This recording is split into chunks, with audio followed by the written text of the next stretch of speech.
Hello दोस्तों, स्वागत है आपका अपनी यूट्यूब चैनल पे। तो आज की वीडियो में हम सब्जेक्ट व एग्रीमेंट टॉपिक को डिस्कस करेंगे। ये टॉपिक कॉम्पिटिटिव एग्जाम के पॉइंट ऑफ व्यू से बहुत ज़्यादा इम्पोर्टेंट है। तो आज हम इस टॉपिक का पार्ट 1 डिस्कस करेंगे। इस टॉपिक के ऑलमोस्ट 3 एंड 4 पार्ट्स में ये टॉपिक कवर होगा। तो स्टार्ट करते हैं वीडियो को। In a sentence the verb must agree with the subject. In other words, we say that the verb used is according to subject. कहने का मतलब ये है कि सब्जेक्ट और वर्ब एग्रीमेंट का मतलब ये होता है कि जो वर्ब सेंटेंस में यूज होगी वो सब्जेक्ट के अकॉर्डिंग होगी। जैसे अगर सब्जेक्ट सिंगुलर होगा तो वर्ब भी सिंगुलर होगी, और अगर सब्जेक्ट प्लूरल होगा तो वर्ब भी प्लूरल ही होगी।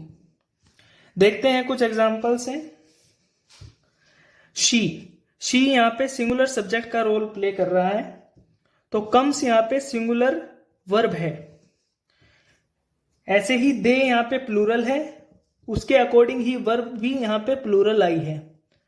मतलब हमें ये क्लियरली दिख चुका है कि सब्जेक्ट और वर्ब एग्रीमेंट का मतलब ये होता है कि अगर सेंटेंस में वर्ब यूज हो रही है तो वो सब्जेक्ट के अकॉर्डिंगली ही होगी।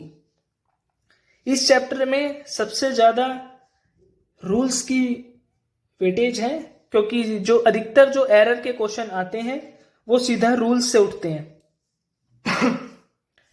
तो देखते हैं rule number 1। If two subjects are joined by and, plural verb will be used. कहने का मतलब ये है कि अगर दो सब्जेक्ट एंड से जुड़े हों तो जो वर्ब होगी वो प्लूरल होगी। एग्जाम्पल देखते हैं। Ram and Shami are coming. Ram यहाँ पे सब्जेक्ट 1 की भूमिका निभा रहा है और शामी यहाँ पे सब्जेक्ट 2। S1 सब्जेक्ट 1 के डिनोट कर रहा है और S2 सब्जेक्ट 2 को डिनोट कर रहा है। एंड की वजह से यहां पे वर्ब आ गई प्लूरल। रूल नंबर 2 देखते हैं। If 2 or more subject are joined by and but only person or thing or idea is discussed, singular verb is used. कहने का मतलब ये है कि अगर दो सब्जेक्ट एंड से ही जुड़े हों लेकिन वो दोनों एक पर्सन को, एक थिंग को, एक आइडिया को ही डिस्कस कर रहे हो। एग्जाम्पल देखते हैं। Slow and steady win the race. कहने का ये मतलब है कि जिस बंदे के अंदर ये दोनों क्वालिटी होंगी वो ही विंस आएगा यहां पे, क्योंकि हमें यहां पे सिंगुलर वर्ब यूज करनी है। क्यों? क्योंकि ये दोनों ही सब्जेक्ट अलग बेशक हों लेकिन ये दोनों एक ही पर्सन की क्वालिटी को डिस्कस कर रहे हैं कि जिस बंदे में ये दोनों क्वालिटी होंगी वो ही इस रेस को जीतेगा। अब रूल नंबर 2 देखते हैं। My friend philosopher and guide have come. My friend जो कि एक फिलोसफर भी है और गाइड भी है, वो आएगा हैव कम। हैव कम यहां पे गलत है, हैज आएगा, क्योंकि दोनों ही जो क्वालिटी है वो माय फ्रेंड की ही है। रूल नंबर 3 को देखते हैं। S1 type conjunction. ये कुछ ऐसी कंजक्शंस होती हैं, अगर कोई दो फ्रेज, दो नाउन या दो वर्ड्स इन कंजक्शन से जुड़े हुए आपको दिखते हैं तो इसका मतलब ये होता है कि उस सेंटेंस में जो वर्ब आएगी वो S1 मतलब सब्जेक्ट 1 के अकॉर्डिंग आएगी। SITC की फुल फॉर्म होती है सब्जेक्ट 1 टाइप कंजंक्शन। अब हम एग्जांपल देखते हैं। एक Ram as well as his parents is coming. Ram यहां पे सब्जेक्ट 1 है, हीज पेरेंट्स यहाँ पे सब्जेक्ट टू है। यहाँ पे दो सब्जेक्ट को एज वेल एज से डिनोट किया गया है। अब हम देखते हैं कि S1 टाइप कंजक्शंस है कौन कौन सी। As well as, with, along with, together with, and not, in addition to, besides and etcetera. These are the followings are S1 type conjunction. तो एज वेल एज के आने से जो वर्ब यहां पे यूज हुई है वो S1 टाइप मतलब सब्जेक्ट 1 के अकॉर्डिंग हुई है। तो इसके कुछ और एग्जांपल्स हम देखते हैं। The captain along with the sailor was drowned. यहां पे अलोंग विद यहां पे S1 टाइप कंजक्शन है। कैप्टन यहां पे सब्जेक्ट 1 की भूमिका निभा रहा है और सेलर्स यहां पे सब्जेक्ट 2 है। तो हम क्लियरली देख पा रहे हैं कि अलोंग विद के यूज से जो वर्ब आई है वो सब्जेक्ट 1 के अकॉर्डिंग सिंगुलर आई है, क्योंकि the captain is singular.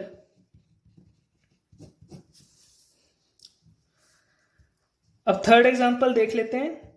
My father unlike my uncle is very strict. अब अनलाइक यहां पे S1 टाइप कंजक्शन है। माई फादर यहां पे S1 सब्जेक्ट 1 की भूमिका निभा रहे हैं, माई अंकल S2। तो जो ये वर्ब यूज हुई है वो सब्जेक्ट 1 के अकॉर्डिंग सिंगुलर आई है, क्योंकि सब्जेक्ट 1 भी सिंगुलर है। जैसे ये S1 टाइप कंजक्शंस हैं, ऐसे ही कुछ S2 टाइप कंजक्शंस हैं। जैसे नीदर नोर, ईदर और, नॉट ओनली बट आल्सो, नोर और, नन बट और एटसेट्रा। इसके भी दो एग्जाम्पल हम देखेंगे जिससे कि हमें S2 टाइप कंजक्शंस की क्लियरेंस आ जाएगी। S2 टाइप कंजक्शन आप समझ ही गए होंगे कि सब्जेक्ट 2 टाइप कंजक्शन मतलब जो वर्ब यहां पे यूज होगी वो सब्जेक्ट 2 के अकॉर्डिंग होगी।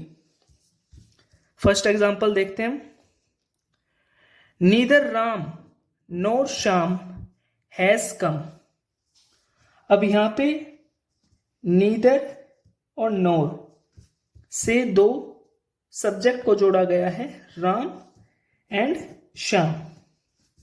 तो हमने ये रूल पढ़ा है कि S2 टाइप कंजक्शन में जो वर्ब आती है वो सब्जेक्ट 2 के अकॉर्डिंग आती है। श्याम यहां पे सिंगुलर है तो वर्ब भी यहां पे सिंगुलर है। सेकेंड रूल देखते हैं। Either Ram or his friends dash कम।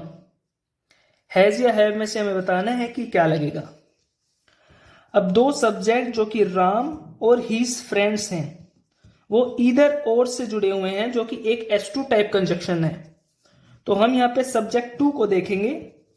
अब हम क्लियरली देख पा रहे हैं कि हीज फ्रेंड्स की बात हुई है, मतलब कि ये प्लूरल की बात कर रहा है। यहाँ पे हीज फ्रेंड्स मतलब बहुत सारे फ्रेंड्स होंगे, तो हैज की जगह हैव का यूज होगा यहां पे, क्योंकि हैव एक प्लूरल वर्ब है।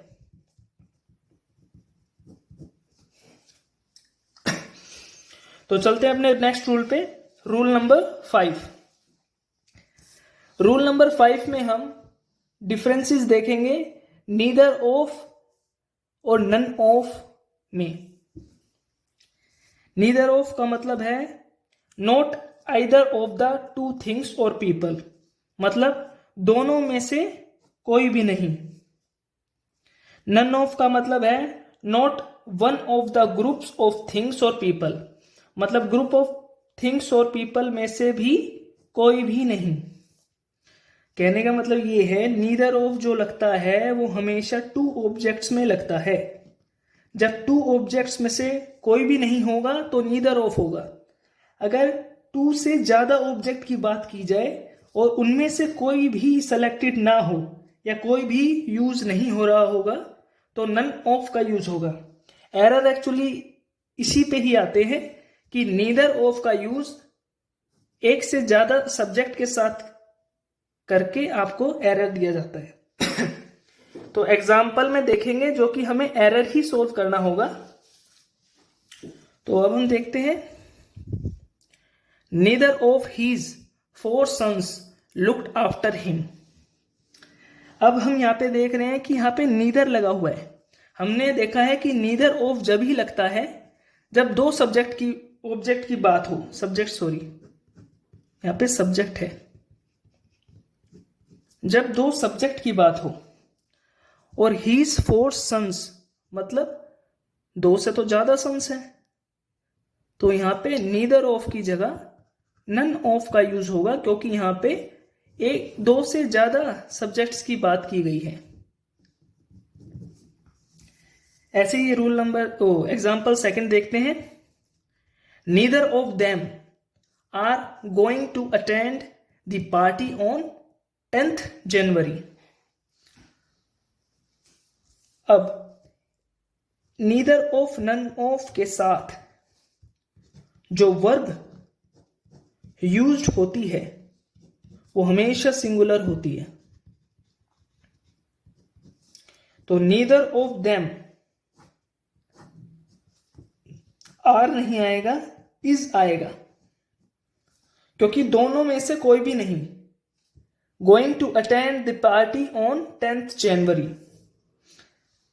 ऐसे ही एक ईदर ऑफ है और वन ऑफ।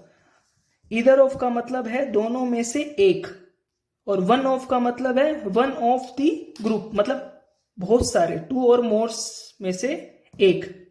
एग्जाम्पल देखते हैं।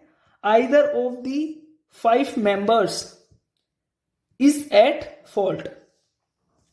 अब यहां पे 5 मेंबर्स की बात हुई है, तो हमें पता है कि अगर ऑब्जेक्ट्स 2 से ज्यादा होंगे, 2 और मोर होंगे, मोर ही लगा लीजिए आप, 2 नहीं, 2 से ज्यादा होंगे तो 1 का यूज होगा, और इन दोनों के साथ भी जो वर्ब यूज होगी वो सिंगुलर होगी। तो अब चलते हैं हम अपने नेक्स्ट रूल पे। Rule number 6।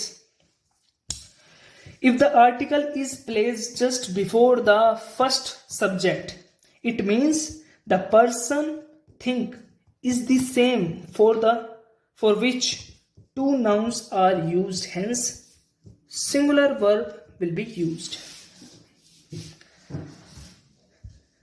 अगर आर्टिकल्स सब्जेक्ट 1 के पहले लगाए जाते हैं तो इसका मतलब ये होता है कि जो भी बात की जा रही है वो एक ही बंदे के बारे में बात की जा रही है।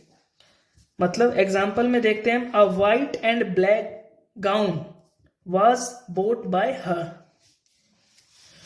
तो जो एक ही गाउन की यहाँ पे बात हो रही है, जो कि वाइट शेड भी है उसमें और ब्लैक शेड भी है, मतलब दोनों शेड का एक गाउन है जिसमें कि वाइट शेड भी है और ब्लैक शेड भी है। वॉज बोट बाय हर, इसीलिए वर्ब क्या आई है, सिंगुलर आई है, क्योंकि सब्जेक्ट 1 के आगे आर्टिकल का यूज हुआ है।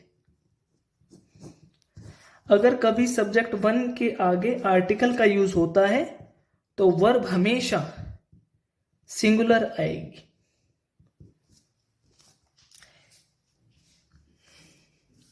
एक और एग्जांपल देख लेते हैं। Churchill was a great orator and politician of his time. जो चर्चिल है वो अपने टाइम का बहुत बड़ा ग्रेट ओरेटर है, पॉलिटिशियन है ऑफ हिज टाइम। कहने का मतलब यह है कि ये दोनों क्वालिटी, ये दोनों काम चर्चिल ही कर रहा है। मतलब जो ये ए आर्टिकल आया है इससे हम क्लियर हो चुके हैं कि ये सारी बात चर्चिल के बारे में की जा रही है। तो यहाँ पे वर्ब क्या आई है, सिंगुलर, इसीलिए सिंगुलर आई है क्योंकि हमारे सब्जेक्ट 1 के आगे आर्टिकल का यूज हो गया है। ठीक है। ऐसे ही एक एक्सेप्शन है कि अगर आर्टिकल्स दोनों सब्जेक्ट के आगे आ जाएं तो इसका मतलब ये होता है कि ये जो बात करी जा रही है ये 2 इंडिविजुअल पर्सनैलिटीज की बात की जा रही है। अगर 2 इंडिविजुअल पर्सनैलिटीज की बात की जाए तो वर्ब हमेशा प्लूरल आएगी। तो आज का सेशन इतना ही रखते हैं। अगर आपको वीडियो पसंद आई